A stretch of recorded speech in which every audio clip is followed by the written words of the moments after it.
iPhone SE iOS 11 Goldmaster review coming up right now. Let's go.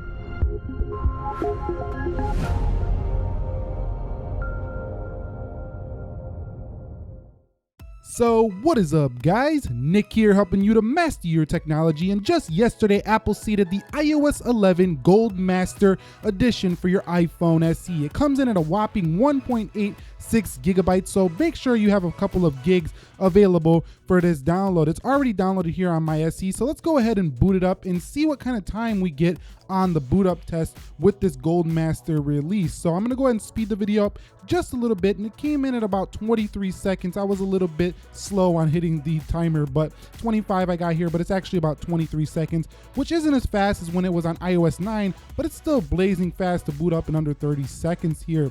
Now there's always a lag with the widget tray, and it seems to remain here with the GM build, and I hope they get this fixed by the official release on September 19th, which is next Tuesday.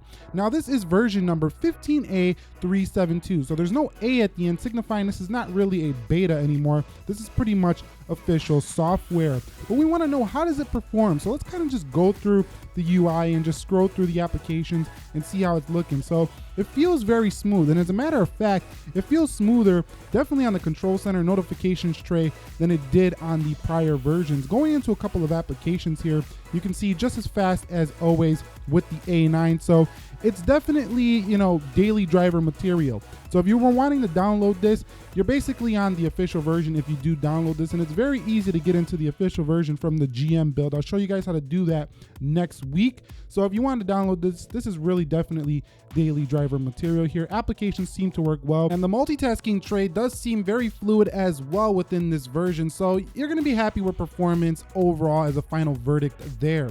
Now let's test the fingerprint scanner speed, because I did see some hang in some previous betas with this, and you could see very smooth, ready to go. Touch ID actually looks a little bit more responsive than it did on older iOS 10 and 9 versions. Also, there is new wallpapers within this GM build. So if we go into stills here, you can see there's new, Earth wallpapers. Actually, the original Earth is from the 2G. Some flowers, some rainbows, and even the black wallpaper, which is, I think, a reference to the original iPhone. It's dedicated to the 10th year anniversary. We do have the dynamic wallpapers here on the SE remaining. Now, I noticed that Apple Pay to Pay is still not ready for iMessage, so I don't see it here where you can pay people just yet on the GM build. That's rumored to be coming this fall, so we might not even see that next week just yet. Now let's go ahead and run a Geekbench here on this final version before we get into official next week. And I did run one on beta 10 before I did this one. You can see I got a 2532 on single and a 4442 here on 11 official GM.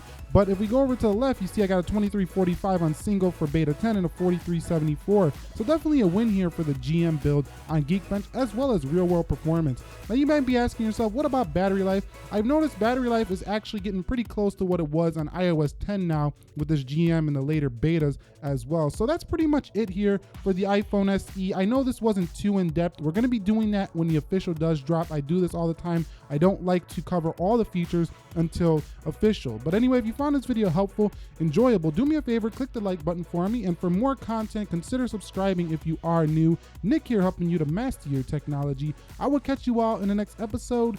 Be sure to be well and peace.